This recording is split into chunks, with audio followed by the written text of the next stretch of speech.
আসসালামু আলাইকুম। কাছে দূরে দেশ কিংবা দেশের বাইরে থেকে যে যেখান থেকে বসে আমার আজকের ভিডিওটি দেখছেন, আশা করছি আল্লাহ তাআলার অশেষ রহমতে আপনারা সকলেই ভালো আছেন। আলহামদুলিল্লাহ, আমিও ভালো আছি। নতুন একটি ভিডিও দেখার জন্য আপনাদের সবাইকে আমন্ত্রণ জানাচ্ছি। আশা করছি আমার আজকের ভিডিওটি আপনাদের কাছে ভালো লাগবে।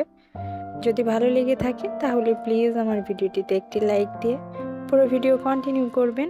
আপনার একটা লাইক আমার ভিডিওটিকে আর অনেকের কাছে পৌঁছে দিতে সাহায্য করবে। বরাবরের মতো আজও হাজির হয়ে গেলাম এক বস্তা গল্প, তার সাথে সংসারের নানান রকমের টুকটাক কাজকর্ম নিয়ে। আশা করি পুরো ভিডিও জুড়ে আমার সঙ্গেই থাকবেন। আজকে ভিডিওর শুরুতে আমার প্রিয় ভিউয়ারদের উদ্দেশ্যে কিছু কথা বলবো। যদি ভিডিওর শেষে বা ভিডিওর মাঝখানে কথাগুলো বলতে চাই তাহলে দেখা যাবে যে অনেক আপুরা, অনেক ভাইয়ারাই যারা কিনা পুরো ভিডিও জুড়ে থাকে না, তারা কথাগুলো শুনতেও পারবে না আর বুঝতেও পারবে না। এই জন্য ভিডিওর শুরুতেই কথাগুলো বলবো। প্রথম কথা হচ্ছে, আমার ভিডিওতে কমেন্টের তুলনায় লাইক অনেক কম হয়। আপনারা এমন অনেকেই আছেন যারা কিনা ইচ্ছে করে আমার ভিডিওতে লাইক দেন না। এটা ভুল করে তো হতেই পারে না, কারণ আমি যার ভিডিও দেখি বা যাদের ভিডিওই দেখি, শুরুতে আগে লাইকটা দিয়ে নিই, তারপরে ভিডিও দেখা শুরু করি। দ্বিতীয়ত আবার এমন অনেকেই আছেন যারা শুধুমাত্র সাপোর্টের আশায়, একটা সাবস্ক্রাইবের আশায় ভিডিওতে কমেন্ট বক্সে এসে পাশে আছি, পাশে থাকবেন, সাবস্ক্রাইব করে গেলাম, আপনিও সাবস্ক্রাইব করবেন, সাপোর্ট করবেন, আমিও সাপোর্ট করেছি, বন্ধু হয়ে গেলাম, আপনিও বন্ধু হবেন, আপনার পরিবারে থেকে গেলাম, আপনিও আমার পরিবারে যাবেন, ইত্যাদি নানান কথা বলে থাকেন। এতে করে আমার চ্যানেলের তো ক্ষতি হয়ই। এসব কথা বলার কোন দরকার আমি ঠিক বুঝতে পারি না।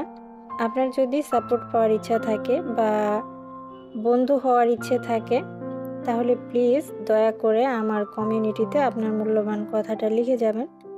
আমি সময় হলে ঠিক পৌঁছে যাব।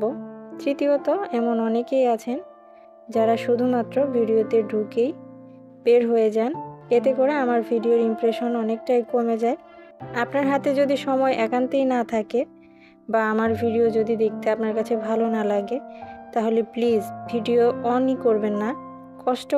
এত কষ্ট করে আপনার ইচ্ছার বিরুদ্ধে গিয়ে আমার ভিডিও দেখার কোনো দরকার নেই। আমি সব আপু ভাইয়াদের উদ্দেশ্য করে কথাগুলো বলিনি, শুধুমাত্র যারা এইরকম কাজ করে থাকে তাদের উদ্দেশ্য করেই বলেছি।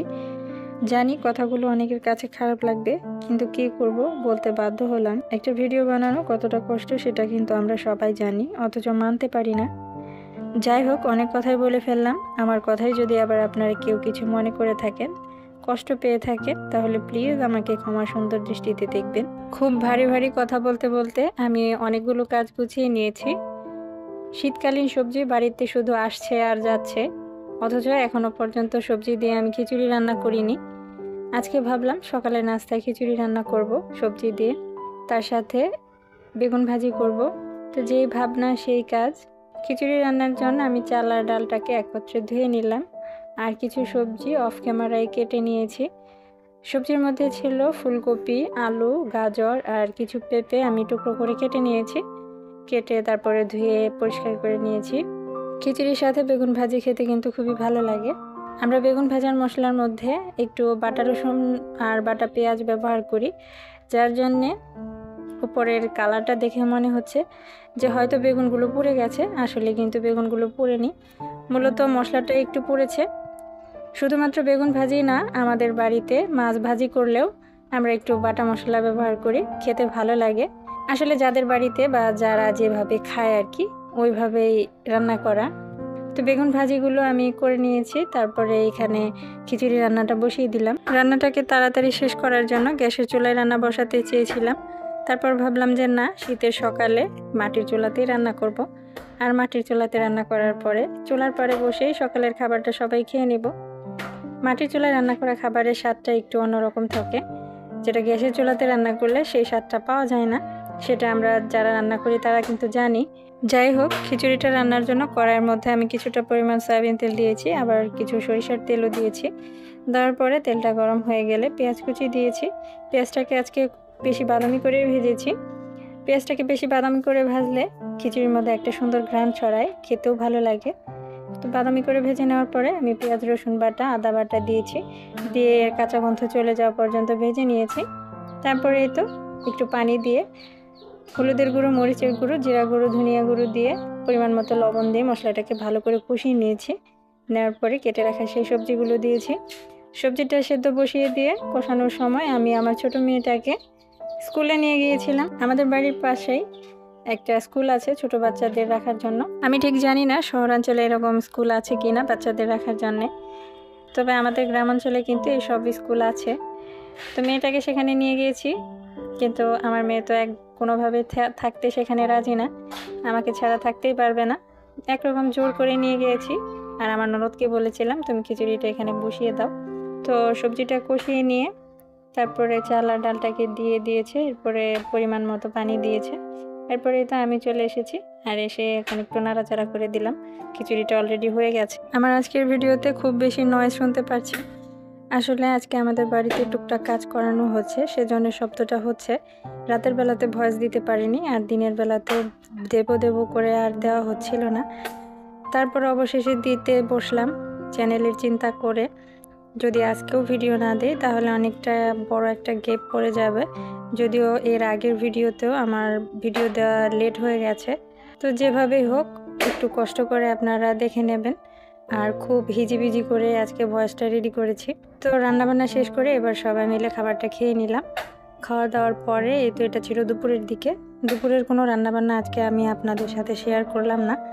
তো রান্নাবান্না শেষ করে গোসল শেষ করে বাচ্চাদেরকে গোসল করিয়েছি, খাওয়া দাওয়া করে নিয়েছি। তারপর চলে এলাম বিছানাটা গোছাতে। গতকালকে বিছানার চাদরটা ধুয়ে দিয়েছি, তো গতকালকে আর চাদরটা বিছানো হয়নি। আজকে ভাবলাম চাদরটা বিছিয়ে দিই। আর চাদরটা বিছাতে আমার প্রিয় আপু ভাইয়াদের কাছে সেই রিকোয়েস্টটা আবারও করছি। আমার আজকের ভিডিওর এই পর্যন্ত যারা দেখেছেন কিন্তু একটি লাইক দিতে ভুলে গেছেন, তাহলে প্লিজ আমার ভিডিওটিতে একটি লাইক দিয়ে দিবেন। আর আপনি যদি আমার চ্যানেলে নতুন হয়ে থাকেন বা আমার ভিডিওর কোথাও কোনো অংশ আপনার কাছে ভালো লেগে থাকে, আমার মতো সাদামাটা লাইফস্টাইলটা যদি আপনার পছন্দ হয়ে থাকে, আপনি চাইলে আমার চ্যানেলটাকে সাবস্ক্রাইব করে রাখতে পারেন। সাবস্ক্রাইব করে পাশে থাকা বেল বাটনের অল অপশনটিতে প্রেস করে রাখতে পারেন। এতে আমি নতুন কোনো ভিডিও দেওয়ার সাথে সাথে আপনার কাছে পৌঁছে যাবে। আর আপনি যদি এই কাজটি করে থেকে থাকেন আপনাকে অসংখ্য ধন্যবাদ। তো অফ ক্যামেরায় আমি ঘরের সমস্ত কিছু মুছে নিয়েছি। ঝেড়ে মুছে নেওয়ার পরে বিছানা চাদরটা বিছিয়ে দিয়েছি। ছোট দিন কোথা থেকে যে সকাল হয় আর কি করে যে দুপুর হয়ে যায়, আর দুপুর গড়িয়ে কীভাবে যে বিকেলও হয়ে যায় সেটা আর বোঝার কোনো উপায় থাকে না। তো বিছানা গোছাতে গোছাতে প্রায় বিকেল গড়িয়ে যাচ্ছে। তো এদিকে আবার আমার শাশুড়ি মা আজকে আবারও পিঠা বানাচ্ছে। আমার ননদ বলেছে ও চিনি দিয়ে তেলের পিঠা খাবে, তো আজকে চিনি দিয়ে তেলের পিঠা বানাচ্ছে।